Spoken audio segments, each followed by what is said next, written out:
What's going on, YouTube? So it's Saturday night. I'm here with the love of my life.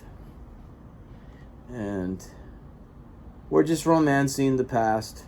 It's pretty dumb, to be sad about the people that treated you like shit. To be sad about the people that left you like a bag of garbage.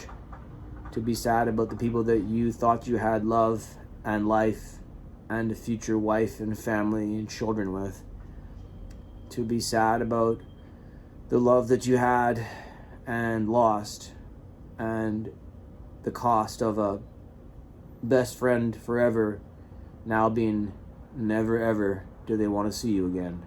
For things that they did, where they lied and cheated on me, and then shifted blame to make it seem like somehow it's all my fault.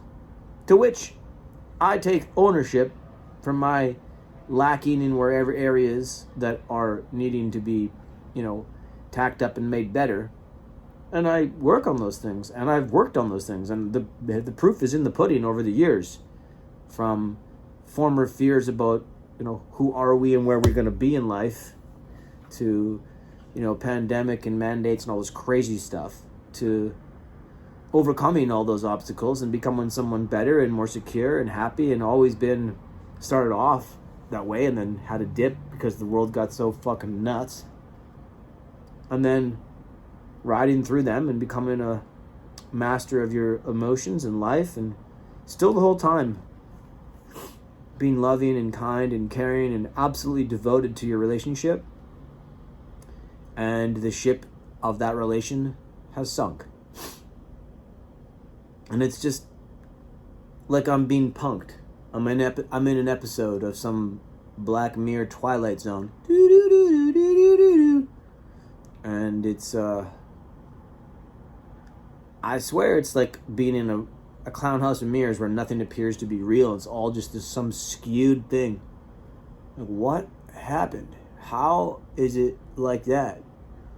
Where the fuck is my best friend that I love? Oh, right. She got exposed in lying about, why are you lying?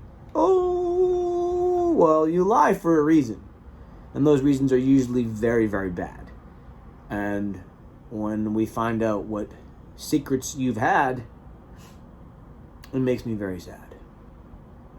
And I don't think I've missed a day, and I know I haven't, in 12 weeks, or I've not cried and been hurt and been sad and mad, and the whole spectrum of things you feel, from stress to loss to suffering to pain to anxiety to shame to blame to there's just the massive spectrum. Everything is good, not good. These are all bad emotions. And the grief is like beyond belief. I can't quantify or qualify how much it hurts and how deep it cuts. And I've not been really available online as much as I'd like to be because I'm overwhelmed with, one, trying to get better. Two, I feel like I'm repeating myself on this channel and I don't know how to evolve faster. And three, I'm kind of backed up in technical editing software files, or too many files and such. And to be honest, there's been a massive revelation. I still keep talking about this day, September 6th and September 11th. She and I met up and talked for 3 hours, and then we talked on the phone the next day, and then we talked on the phone 2 days later, and I recorded that call, and it's a 2-hour video, which I need to break up into pieces to at least give you snippets of what's happening. And it's horrific. It's not a pretty sight. It's a tragically sad, pathetic, heartbreaking, and real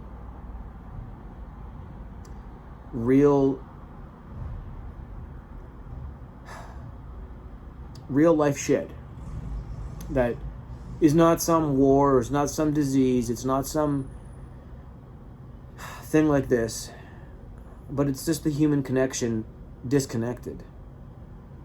And the infected intrusion of some other person snaking in to your relationship. And the deception of that is so disgusting that another person who's married with 3 kids and a professor would use his platform and place to impress upon younger women to get them on the side.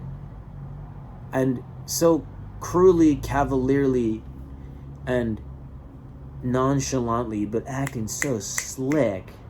Hi everybody, I'm Dr. Nick. This childlike, overgrown 14-year-old who humps female statues. Expensive female statues. Like, who humps a female statue?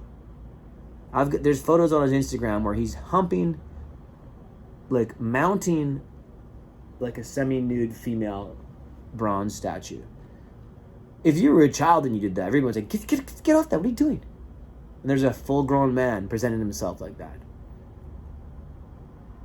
I don't know how this school and anybody else can be fooled by this egomaniac, megalomaniac, charlatan psychopath. Well, he's a sociopath. However, he certainly buried my fucking heart and life and love. And she's equally to blame for falling for it. And everyone will say, you're lame, man. You're lame because you let it happen. He's like, okay, that's... Just scroll on, troll on, peace out. You don't know what my relationship was like and how we were. And watching me for 2 to 20 minutes is not going to fucking design or underline any of that to make you know. You're just here starting static, so just fuck off. But I tell you, hearts break so fucking hard, man. And when you love someone, you just can't let them go. And I know I'm supposed to just like move on. I tell myself, you gotta move on, Mark. You gotta move on. She don't care about you. She doesn't respect you. She doesn't love you. Maybe she never did. And if she hid the truth from you and gave it to him, and lies were fed to you, and he's some other guy that just is, she's forced to spend time with through school contracts and working through this thing, and she's not willing to work through it with you, then like, how good is she really? And I just can't see through the mask that she was wearing, you know? I just can't imagine that there's this person hiding behind that fucking thing. Because it was so cute and loving and amazing, and I believed it. And that's part of who she is. But she's also part snake and part charlatan and part scorpion and part Decepticon, because you can't love someone and lie to them. You can't be with someone while trying to be with someone else. You can't be in 2 places at once. You can't think about 2 thoughts at the same time. Think about a guitar, and now think about a dog. And now think about an umbrella, and now think about a bridge.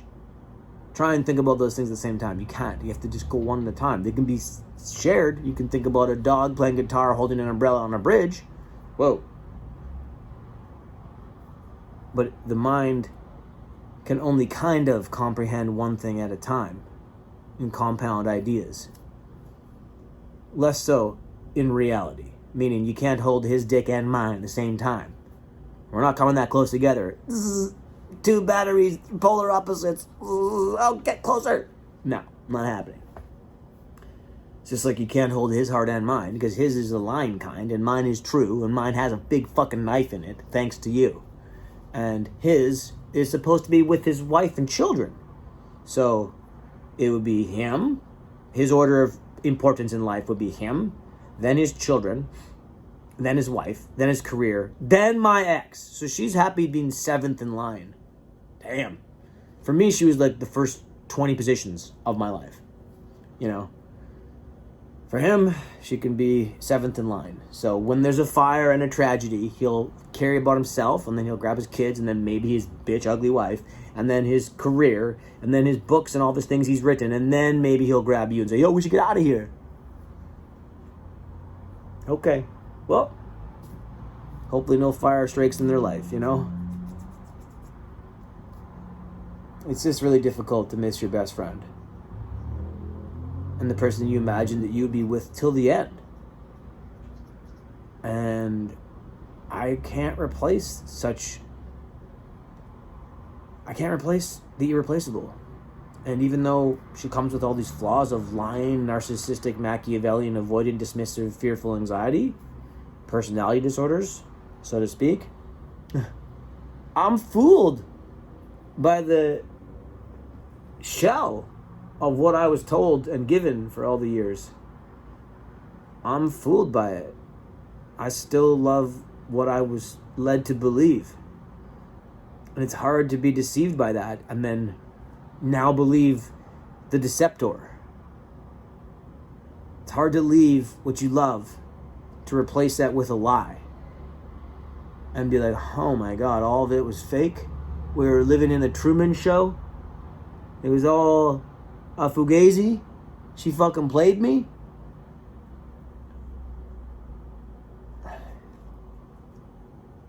It's so hard to just erase, retrace, and replace all that stuff. And then see it for what it was. Like, oh, they left you like a bag of garbage, bro. You don't leave your valuables unattended. I'm supposed to be your valuable. You're the most valuable person to me. I treated you as such. And still do. Still do deeply love you. Stupidly. And care for you. Stupidly. And miss you. Stupidly. And it doesn't just go away. I can't just turn it off. I can't just change the channel. Oh, look at this new bitch is in life. Oh my God, great. Turn on, move on. Turn on, move on. I can't do that. I think it's because I wear my heart on my sleeve and it's not a good place for it to be. And I'm a Pisces, intuitive empath who cares and is introverted, extroverted inside, but outside not, and wants to have, dreamy escapes of love and romance. And I've always wanted love and romance ever since I've been a kid. I remember, I think I said this before in another video, that when I was in kindergarten, I wanted to love the girls. When I was a kid, I wanted to have this one girl forever be my girlfriend. Finally had a girlfriend. I dated her for many years. And then I had another girlfriend and dated her for many years. And this is like all when I was a teenager and younger. I've always been a hopeless romantic. And I want to shift that to being the hopeful romantic. But I'm running out of time. And lifeline is this long, I don't know. You read palms? What does it say? You are gonna be great. You are so rich and successful, and you have a beautiful hot wife. You're married with children, and you're living your dream life. You're worth millions of dollars, and everybody loves you. Really? Cool. Well, when does that begin?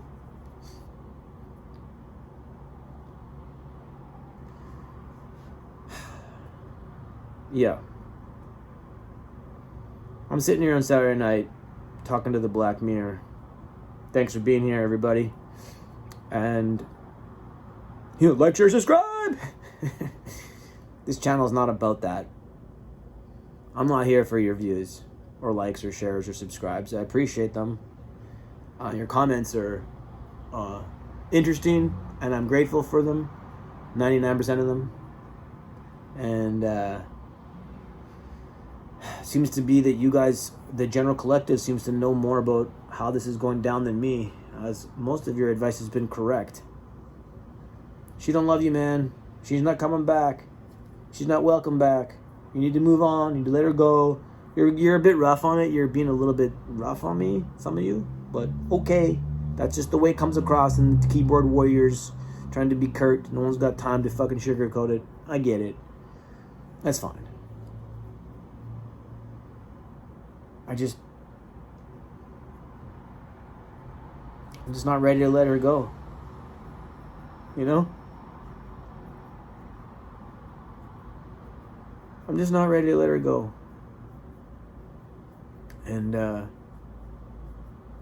maybe someday you'll realize, baby, that you left real love for fake guys. Maybe someday you'll realize, baby, you left true love for your fake lies.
Peace.